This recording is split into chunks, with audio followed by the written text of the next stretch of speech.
Chapter 4. Upon the forenamed grounds of speedy justice for the establishing of firm peace, all causes betwixt man and man, pertaining to the cognizance of the ruler of 10, must be put upon suit or trial within the space of 1 month. Footnote: Leviticus 19:17. Thou shalt not suffer sin upon him. In footnote.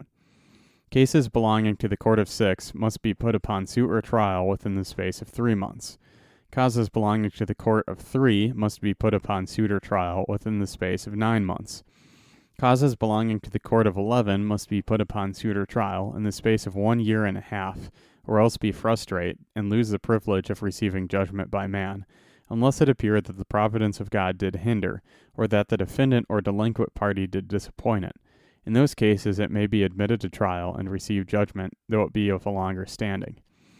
But criminal offenses are to be judged at the time when and in the place where they be discovered, and that with the most speed that may be. Such cases as are difficult, weighty, and worthy such attendance, and cannot obtain an acceptable issue in the court where they firstly appertain, may ascend from court to court, either by appeal or by transmission to the court of 11. And whatsoever cause of weight cannot receive issue there, yet may ascend by appeal or transmission to the highest council. Footnote: Exodus 18:22. Great matters they shall bring to thee. 26. Hard matters they brought to Moses. Deuteronomy 17:8-9. If there arises a matter too hard for thee, etc., thou shalt come to the priests, Levites, and judges that shall be in those days. In footnote. Where by God's appointment it must receive final determination. Footnote. And thou shalt do according to the sentence, etc. Deuteronomy 17:10. In footnote. In lesser commonwealths, where there be no rulers or courts of the superior order, cases ascend to the highest council from the court of 11. But where there be rulers and courts of the superior order, there the cause must ascend from the court of 11 in the single platform to the court of 1 myriad, or the lowest court in the superior order, and so proceed until it come to the supreme council. Every appeal in this platform of government which the Lord hath instituted doth ascend to an higher court and to other judges. There is one of the judges from whom he appealeth, a member of the court to which he doth appeal, truly and to inform the court of the reasons of their judgment, and but one, lest they should sway overmuch, and the appellant want the privilege of new and unprejudiced judges. Whosoever shall trouble the free passage of justice in the ending of causes, through a perverse will or base ends, or captious and quarrelsome wit, besides the charges of such agitations, he is worthy of some other medicine, as may most effectually do him good and warn others.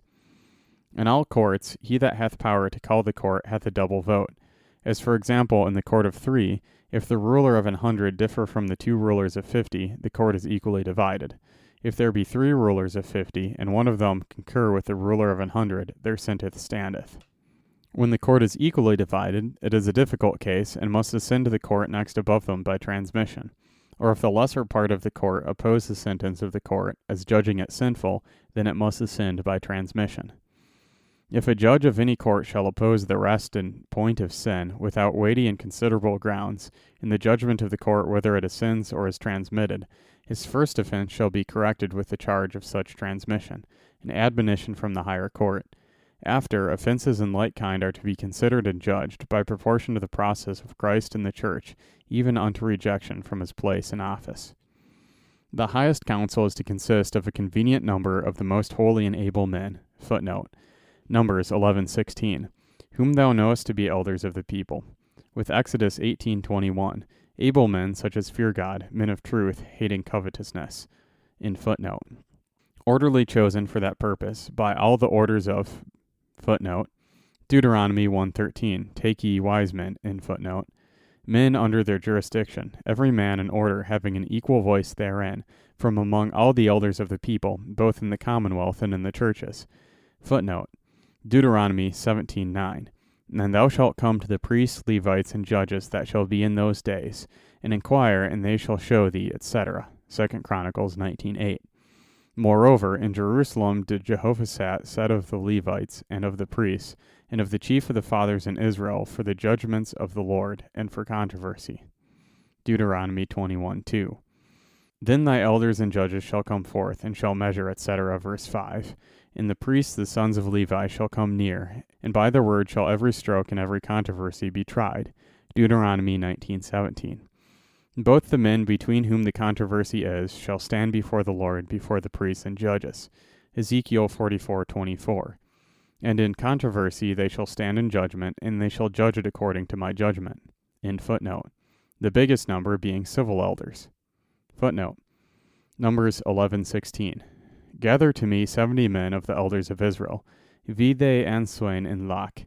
Hence the Hebrews gather, that they were chosen out of all the tribes, and therefore there was not less than 5 of a tribe, and so many of Levi, who before the institution of the Sanhedrin were taken of God instead of the firstborn, to be priests unto God, for they were taken to be priests at Sinai. Numbers 3:14. And this institution was at Kibroth Hattaavah, Numbers 11:34, with Numbers 31, 15, 16, 17, in footnote. The Lord commanded Moses that 70 elders should stand with him before the Lord. Hence there were 71 of the council, and Moses was the chief, and ordained the rest. According to which pattern the people are to choose their chief ruler first, who being installed by some, instead of the whole people, must install the rest, and is chief ruler of the Supreme Council, who must call and manage their assemblies. As the overburdensomeness of the work of government by one man was the ground of the institution of the forenamed orders of government, so the overburdenedness of the work of one man to hear all hard cases and appeals, together with other cares to provide for the welfare of the people, was the ground of the institution of the Supreme Council. Footnote. Deuteronomy 1:9. I spake to you and said, I am not able to bear you alone. Numbers 11 add 16, verse 11. And Moses said unto the Lord, Wherefore hast thou afflicted thy servant, and wherefore have I not found favor in thy sight, that thou layest the burden of all this people upon me? Verse 14.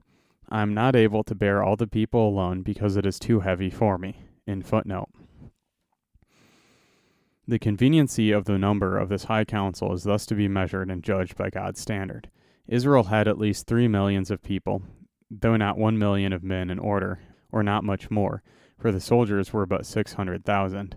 Now their supreme council consists of 71. Therefore that is the highest number that will be needed among men ordinarily. Yea, though a people should be much bigger, I see not but that number may suffice. But that number is not limited, because God denieth not this government to 50, who are the least court, and a lesser number of men than the highest council in Israel had, by God's appointment. And if it be not limited on the one side, so nor on the other. Again, the lowest number of the Supreme Council that may be is 5, because that council must consist both of magistrates and elders of churches, elders of both sorts. One of a sort sufficeth not, and the bigger part must be magistrates.